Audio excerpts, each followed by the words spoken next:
नमस्कार। तो आज हम फिर एक वैसी वीरांगना के कहानी लेकर के आए हैं जिनका नाम पंडिता रमाबाई है और इनकी बहुत ही संघर्ष की कहानी है।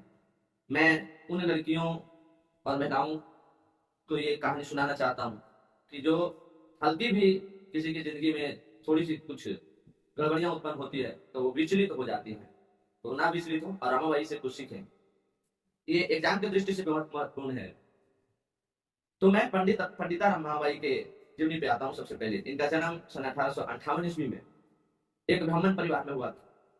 इनके पिताजी एक बहुत ही विद्वान, संस्कृत के विद्वान थे और एक समाज सेवी और अपने परिवार के बेटियों को पढ़ने के लिए छूट देने वाले व्यक्ति थे। इसके कारण पंडिता रमाबाई को दो बड़ी सफलता मिला पिताजी की तरफ से कि इनको बाल विवाह नहीं हुआ और दूसरा इनको शिक्षा से दूर नहीं रखा।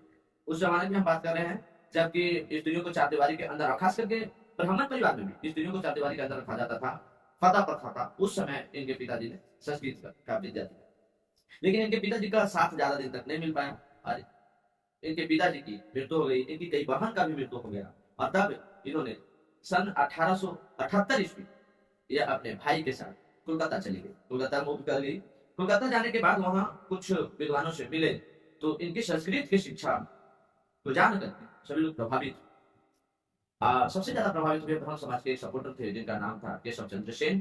तो केशव चंद्र सेन ने इनसे और प्रभावित हुआ और प्रभावित होकर के उन्होंने इनको वेद और उपनिषद अध्ययन करने का राय दिया। इन्होंने अध्ययन किया और कोलकाता में ही इन्होंने इनकी विद्या से प्रभावित होकर के इनको पंडिता और सरस्वती का उपाधि दिया गया। हाँ, याद रखिएगा, पंडिता और सरस्वती का उपाधि एग्जाम में पूछा जाता है, दिया गया था। ये इसलिए क्योंकि ये संस्कृत की विद्वान, संस्कृत की विद्या की अधिक जानकारी के कारण इनको ये उपाधि दिया गया। उसके बाद ये कलकत्ता में ये ब्रह्म समाज के अंदर रह करके काम करने लगी महिलाओं के लिए और खास करके महिला की शिक्षा के लिए। लेकिन इनका भारत के ज्यादा दिन तक साथ नहीं दिया और सन 1880 में इनका भाई का देहांत। उसके बाद ये एक दलित पुरुष, बैकवर्ड क्लास के एक व्यक्ति के साथ शादी कर ली है, बिपिन बिहारी मेधावी। इनके पति का नाम था बिपिन बिहारी मेधावी। तो उनके साथ ये शादी कर ली। ये दलित परिवार में जो जात पात के चक्कर में जो पड़े हुए इन महिलाओं से सीखना चाहिए। हाँ, उनसे शादी की क्योंकि वो भी जो बिपिन बिहारी मेधावी जो थे, जो भी ब्रह्म समाज के अंतर्गत कार्य करता था, तो उनसे ये शादी कर लिया। लेकिन बेचारी को इतनी दुर्भाग्य, क्या कहें, इनकी भाग एकदम फूटी हुई कह सकते हैं कि ज्यादा दिन तक इनका पति का भी साथ नहीं मिला और महज 2 साल के अंदर ही इनकी पति का भी देहांत हो।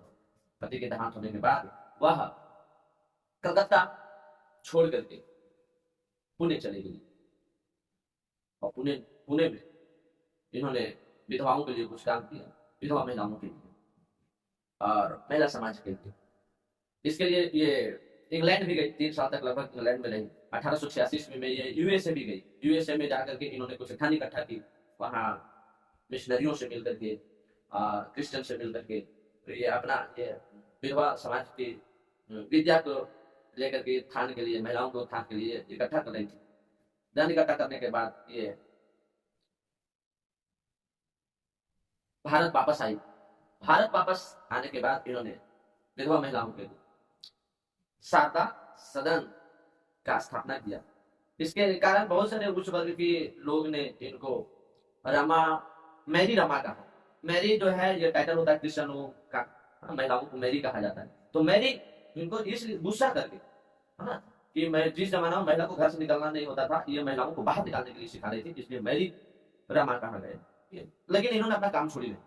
हालांकि ये काम अभी तक भी, पहले ये पुणे में काम चल रहा था तो बहुत परेशान होने का कारण अभी वर्तमान में भी अभी काम ये चल रहा है। महाराष्ट्र में एक जगह है किरगांव, किरगांव में अभी भी, हालांकि उसका नाम चेंज हो गया, उसका नाम है पंडिता रामा मुक्ति मिशन के नाम से चल रहा है। पंडिता रामा बाई मुक्ति मिशन के नाम से अभी भी वो संस्था चल रही है। तो उन्होंने शारदा सदन की स्थापना किया विधवा महिलाओं के लिए, जो अभी पंडिता रामा मुक्ति मिशन के नाम से चल रहा है।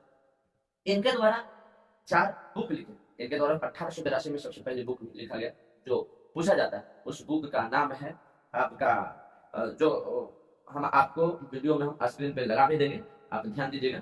उस बुक का नाम है बाबू, पहला सबसे बुक जो लिखा स्त्री धर्म नीति, 1882 में ये 1882 में ये पब्लिश हुआ। उसके बाद दूसरा बुक आया the cry Indians women, the cry of Indians women, भारतीय महिलाओं की क्रदन, क्रदन मतलब रोना, विलाप, है ना। ये दूसरा बुक आया।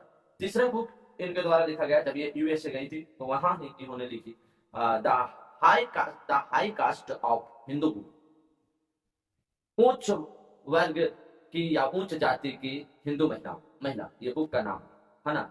जिसको, इस किताब को कहा गया द इंडियंस फर्स्ट क्या feminist manifesto, the Indians first feminist manifesto, इस किताब को कहा गया। पूछा जाता है, हमारे स्क्रीन पर लगा देंगे, आप देख लीजिए।